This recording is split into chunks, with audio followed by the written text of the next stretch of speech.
గారికి సంపూర్ణ ఆరోగ్యం పూర్ణ ఆయుష్ను అనుగ్రహించండి. కూడి వచ్చి ప్రతి బిడ్డను దీవించి పంపించమని, కార్యాచరణ నీవే చేయమని, మీరే ఈ కార్యములన్నిటికీ సహకారిగా ఉండి ముందుకు నడిపించమని, మమ్మల్ని అందరినీ క్షమించి దీవించి కాపాడి రక్షించమని మా ప్రభువైన యేసు ద్వారా వేడుకుంటున్నాం తండ్రి. ఆమేన్. ప్రార్థన చేసుకుని క్షమించిన ప్రకారం మా ప్రార్థన క్షమించము, మమ్మల్ని శోధనకి తప్పించము, రాజ్యము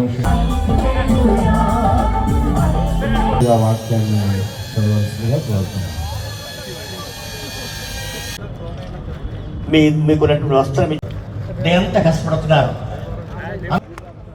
ఉదయం రావచ్చు, పొలం పల్లికి సాధారణంగా ఉదయం తండ్రికి తెలుసని భక్తులు ఎక్కడనే విడుదలందరూ కూడా దేవుడు దాచిపెడతాడు. త్వరలో రాబోతున్నాడు. ఇది కూడా మీరు వినాలి. విషయం, ఆయన చనిపోక ముందు ఆయన అంటే పెద్దగా నాకు కూడా తెలియదు. ఆయన చనిపోయిన తర్వాత నేను ఆయన యొక్క వీడియోస్ అన్ని కూడా చూడటం జరిగింది. నిజంగా